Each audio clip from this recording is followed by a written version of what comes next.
Hello दोस्तों, आप सभी का स्वागत है आपके अपने यूट्यूब चैनल एक्सचेंज 22 प्रेडिक्शन में। तो दोस्तों, आज की इस वीडियो में हम बात करने वाले हैं ग्राफिक स्ट्रेटजी की। देखो, फैंटेसी को अगर आप खेलते हो तो आपको विद स्ट्रेटजी खेलना पड़ता है, और स्ट्रेटजी के साथ साथ आपका अगर इन्वेस्टमेंट प्लान सही से नहीं होगा तो आप कभी भी इस फील्ड के अंदर कामयाब नहीं हो पाओगे। तो मैंने अभी जो वीडियो बनाई उसके अंदर मैंने आपको बेस्ट से बेस्ट एग्जांपल दे के समझाया है। और जो भी आने वाले 100 डेज है, जिसके अंदर T20 वर्ल्ड कप भी मैं इंक्लूड कर रहा हूँ, तो इन 100 डे में हम ये सीरीज चलाएंगे यूट्यूब पे। तो इसमें आपको 10, 20, 50 जितने भी वीडियोस मिलेंगे सब हेल्पफुल रहेंगे और सब विद एग्जांपल समझाऊंगा। जिस दिन लॉस होगा वो भी मैं आपको इस सीरीज के अंदर बताऊंगा कि इतना हमारा लॉस हुआ। ठीक है ना। जो फाइनली हम प्लेयर्स पे प्रॉफिट निकालेंगे तो विद प्रूफ समझाएंगे कि इस पे हमने इतना इन्वेस्ट किया, इतना इस मैच में इतना इन्वेस्ट किया, इतना लॉस हुआ और फाइनली हमने इससे इतना प्रॉफिट बनाया। तो अभी जो एग्जाम्पल बताया जा रहा है उसको आराम से देखना, सुनना, और सबसे पहले टेलीग्राम चैनल को ज्वाइन कर लेना दोस्तों। क्योंकि अभी सुबह के 4 बज रहे हैं और मैं पूरी रात से लगा हुआ हूँ इस चीज़ पे काम करने को। और आगे आने वाले मैं 4-5 मैच का सीधा देख रहा हूँ। ऐसा नहीं है कि जो कल मैच है उसी का एनालिसिस कर रहा हूँ, मैं 5-5 मैच का एनालिसिस देख रहा हूँ कि कौन सा मैच हमारे लिए इन्वेस्टमेंट के लिए अच्छा रहेगा, कौन सा जैकपॉट बनेगा। ताकि मैं पहले से ही आपको बता देता हूँ कि इस मैच में आप अपना पैसा बर्बाद मत करना, आप इसमें इन्वेस्टमेंट थोड़ा करना, ताकि आगे आने वाले मैचेस के लिए हमारे पास फंड खत्म ना हो। है ना। तो टेलीग्राम को जरूर से ज्वाइन करना, बाकी यूट्यूब चैनल को सब्सक्राइब करके बेल आइकन को प्रेस कर लेना। और साथ ही साथ दोस्तों, एक्सचेंज का डाउनलोड लिंक आपको इस वीडियो के कमेंट सेक्शन में पिन किया हुआ मिल जाएगा। तो वीडियो अच्छा लगे तो अपना प्यार दिखाना। बाकी इस सीरीज को हम कंटिन्यू रखेंगे और आपको बेस्ट से बेस्ट तरीके से मैं समझाने की कोशिश करूंगा। तो चलिए दोस्तों, आगे जाइए और वीडियो को देख। तो दोस्तों, इस वीडियो में आपको ग्राफिक स्ट्रेटजी को विद एग्जांपल आपको समझाने वाला हूं। जैसे अभी हमने ऋषभ पंत का एग्जांपल लिया है, वो as a wicket keeper batsman खेल रहे हैं। जैसे अभी इनका 5वां मैच है मुंबई के खिलाफ, और उनका रेट जो मिल रहा है हमें सेल के अंदर 36 रुपीज़ मिल रहा है, वो भी विकेट कीपर सेक्शन के अकॉर्डिंग। अब देखो, जब विकेट कीपर सामने लग जाता है ना, तो आपको कम से कम 8 पॉइंट तो मान लेना चाहिए उस प्लेयर का, जो 8 पॉइंट तो देगा ही। क्योंकि T20 फॉर्मेट में हमेशा ही एक चांसेस रहता है कि वो प्लेयर विकेट कीपिंग करते हुए बिहाइंड द स्टंप एक कैच तो पकड़ेगा ही पकड़ेगा। तो अब जैसे ये 36 के अंदर है, तो अब हमें उनका रेट जो है वो 28 मान के चलना है, एलोन विद बेटर, कि वो बैटिंग के अकॉर्डिंग 28 रुपये में सेल में मिल रहे हैं। अगर विकेट कीपर लगेगा तो 36 मिलेगा। अगर हमारा लक अच्छा हुआ, जिस दिन वो रन्स नहीं करेंगे, तो उस दिन अगर कैच नहीं पकड़ा तो हमारे पास जैकपॉट लगने का चांस रहता है, हमारे पास रेट अच्छा है। अब मैं आपको एक थोड़ा सा छोटा सा एग्जांपल और देता हूँ, रिद्धिमान शाह वाला। तो आप यहाँ पर देख सकते हो, रिद्धिमान शाह ने अपने 3 मैचेस के अंदर, जो लास्ट के 3 मैच थे उसमें अच्छे रन्स किए थे, बट पंजाब के अगेंस्ट जब वो खेले थे 34 रुपीज़ सेल के अंदर उनका रेट था, प्लस वो विकेट कीपर थे, और सिर्फ उन्होंने एक्सचेंज के अकॉर्डिंग 21 पॉइंट दिए थे। मतलब अगर हम मार्केट की बात करें जहाँ पर कि ये 34 मिल रहा है, तो उसके अंदर क्या होता है कि आपको जो मार्केट वाला सेक्शन होता है वहाँ पर आपको ऑप्शंस होते हैं, कॉल और पुट। तो वहाँ पर आपको रेट मिलता है। जैसे कॉल करोगे तो आपको 34 मिलेगा, और पुट करोगे तो 38 रेट मिलेगा। पुट का मतलब ये होता है कि वो प्लेयर 38 से कम कम पॉइंट देगा तो आपको प्रॉफिट होगा। तो अब उसने 21 पॉइंट दिए, तो हमारा पुट अगर हमने मार्केट में किया तो हमारा एक तो वो प्रॉफिट बन गया, ऊपर से हमने जब सेल किया है। अब पुट के अंदर क्या होता है कि अगर वो 38 से कम कम पॉइंट देगा, तो अगर जैसे आपने 28 रुपये वाला कॉन्टेस्ट लगाया है, एक्सचेंज के अंदर आइए, 58 रुपये वाला कॉन्टेस्ट लगाया, उसका विनिंग प्राइस होगा 100 रुपये, तो आपको डबल मिल रहा है ऑलमोस्ट। और यहाँ पर बाय में क्या होगा, जैसे कि आपने 34 में अगर उसको सेल किया है, बाय सेल करोगे तो 21 पॉइंट दे दिए, तो आपको 13 रुपये पर शेयर प्रॉफिट होगा, बट यहाँ पर ऑलमोस्ट डबल हो रहा है। बट फिर भी अगर हमने उसको सेल किया तो वो पंजाब के अगेंस्ट 21 पॉइंट दे के गया, बट बैटिंग से उसने कितने रन किए, 11 रन किए, 2 बाउंड्री मारी, बैटिंग से सिर्फ उसने 13 पॉइंट दिए हैं। तो अगर अब उन्होंने क्या किया, बिहाइंड द स्टंप एक कैच पकड़ा है, ठीक है ना, एक कैच उन्होंने पकड़ लिया, तो हमेशा ही विकेट कीपर का एक कैच हमें मान के ही चलना पड़ेगा, है ना। तो अब अगर ये कैच नहीं पकड़ते तो हमें 13 रुपये पर शेयर प्रॉफिट होता, बट अभी हमें सॉरी, ये 13 ही पॉइंट देते, है ना। तो हमें प्रॉफिट कितना हो जाता, 21 रुपये पर शेयर प्रॉफिट होता, बट अभी हमें प्रॉफिट हुआ था ओनली फॉर 13 रुपीज़, 13 रुपये पर शेयर प्रॉफिट हुआ। अदरवाइज हमें 21 रुपये पर शेयर प्रॉफिट होता अगर वो कैच ना पकड़ते, है ना। तो ये मैंने एक चीज़ समझाई है कि विकेट कीपर का ये बेस्ट एग्जांपल दिया कि वो एक कैच तो पकड़ेगा ही पकड़ेगा। तो अब यहाँ पर हमने एग्जांपल रखा है। अब जैसे पंत को सेल करना है ग्राफिक स्ट्रेटेजी के अकॉर्डिंग, मैं विद एग्जांपल समझा रहा हूँ। तो अब 36 रुपये में मिल रहे हैं एवरेज ये, ठीक है ना। तो अब इन्होंने पंजाब के अगेंस्ट 40 पॉइंट किए थे, जिसमें से सिर्फ 18 रन किए थे और 2 चौके लगाए थे, मतलब 20 पॉइंट। अब ये 20 जो रेस्ट पॉइंट है ना, ये इन्होंने किससे दिए हैं, अपनी विकेट कीपिंग से दिए हैं।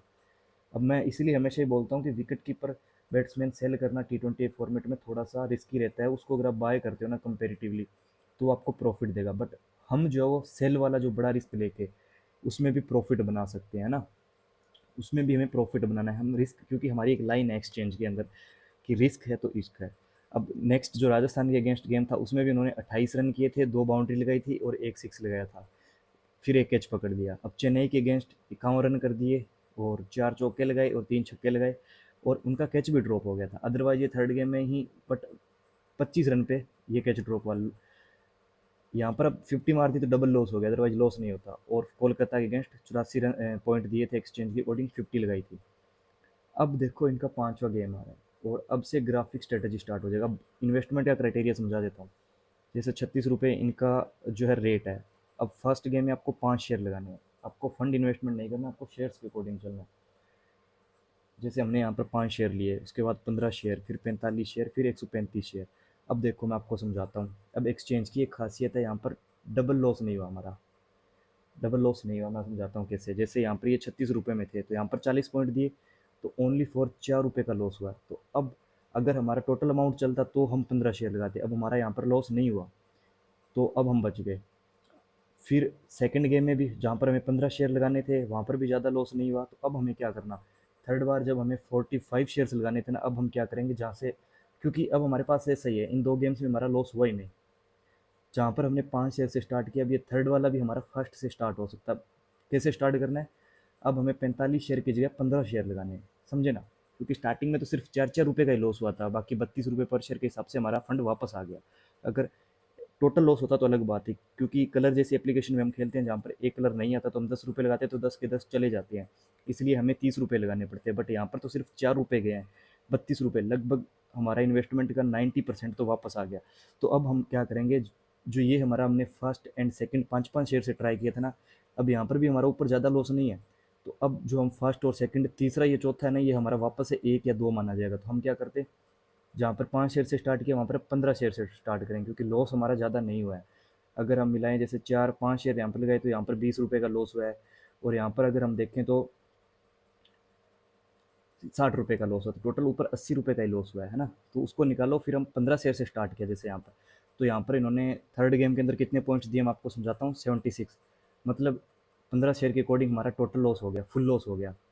फिर हमने लगाए, 15 शेयर से स्टार्ट किया तो 45 शेयर लगाए जैसे ये, ठीक है ना, यहाँ पर भी फुल लॉस गया। तो अब हमें क्या करना है, 135 शेयर, ठीक है ना, 135 शेयर लगाने हैं मुंबई वाले गेम के अंदर। ये एग्जांपल दे रहा हूँ मैं। अगर कोई व्यूअर फर्स्ट टाइम एप्लीकेशन को डाउनलोड करा तो एप्लीकेशन का डाउनलोडिंग आपको इस वीडियो के जो मैंने कमेंट सेक्शन है वहाँ पर कमेंट जो है वो पिन किया हुआ है, तो वहाँ पर डाउनलोड लिंक मिल जाएगा। तो अब आपको क्या करना है, मुंबई के अगेंस्ट ऋषभ पंत को सेल करना है। तो अगर आप फर्स्ट टाइम कर रहे हो तो आपको 5 शेयर लगाने हैं, ठीक है ना, अपने बजट के अकॉर्डिंग। अगर आपके पास ज़्यादा पैसा है तो आप 10 शेयर लगाओ, 100 शेयर लगाओ, फिर आपके पास बजट होना चाहिए 100, 300, 900 शेयर का, है ना। अगर आपके पास 10 शेयर लगाने हैं तो 10, 30, 90 शेयर का, ऐसे आपके पास बजट होना चाहिए। तो अब मेरा कहने का मतलब है, मेरी प्रिडिक्शन ये है कि जो ये खिलाड़ी है ना, जो ऋषभ पंत हो गया, साई सुदर्शन हो गया और रियान पराग हो गया। अब देखो रियान पराग पक्का प्लेइंग 11 में आएंगे, ऋषभ पंत पक्का प्लेइंग 11 में आएंगे, क्योंकि ये कैप्टन है और ये अच्छा परफॉर्मेंस कर रहा है, नंबर 4 पे आएगा ही आएगा। तो ये प्लेइंग 11 का हिस्सा ये दोनों रहने वाले हैं। बट साई सुदर्शन का क्या है, कभी कभी इसको इम्पैक्ट प्लेयर के तौर पर उतारा जाता है, तो उस केस में थोड़ा सा लफड़ा हो जाता है। बाकी मेरी कहने का मतलब ये, मेरा प्रोडिक्शन ये है कि ये जो खिलाड़ी है वो आने वाले 3 मैच में पक्का फ्लॉप होंगे। कहने का मतलब फर्स्ट सेकंड में 5 बार, ज़्यादा से ज़्यादा कोई प्लेयर 5 बार चलता है। अब ये 2 बार तो हमारा ज़्यादा लॉस नहीं हुआ, तो 2 बार तो ये हो गया। अब आने वाले नेक्स्ट 3 गेम में ये प्लेयर फ्लॉप होगा, तो अब आपके पास बजट होना चाहिए 10 शेयर का, 30 शेयर का, 90 शेयर का, और रेस्ट थोड़ा सा बैकअप के लिए, थोड़ा सा सिक्योरिटी के लिए कम से कम आपके पास 2 बार और आगे इन्वेस्ट करने का भी बजट रखना है। बट इससे क्या होगा कि ये प्लेयर्स हमें प्रॉफिट देंगे।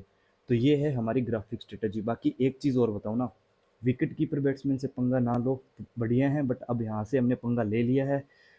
कहने का मतलब लो रेट के जो बायर प्लेयर्स होते हैं ना, वो हमेशा ही T20 में प्रॉफिट देते हैं। अब मैं आपको एग्जांपल देता हूँ, शशांक सिंह मैंने दिया था 18 रुपये का, जिसने कि 60 रन्स किए थे, और पॉइंट की अगर हम बात करें तो लगभग 100 पॉइंट दे दिए एक्सचेंज के अकॉर्डिंग। अब ध्रुव जुरैल हिटमायर मैं अब दे रहा हूँ, और शिवम दुबे भी 29 रुपीज़ में था। आपको पता है सनराइजर हैदराबाद के खिलाफ मैंने बोला भी था प्रोडिक्शन वीडियो में कि इस प्लेयर का रेट कम से कम 50-60 रुपये पर शेयर होना चाहिए बाय के अंदर।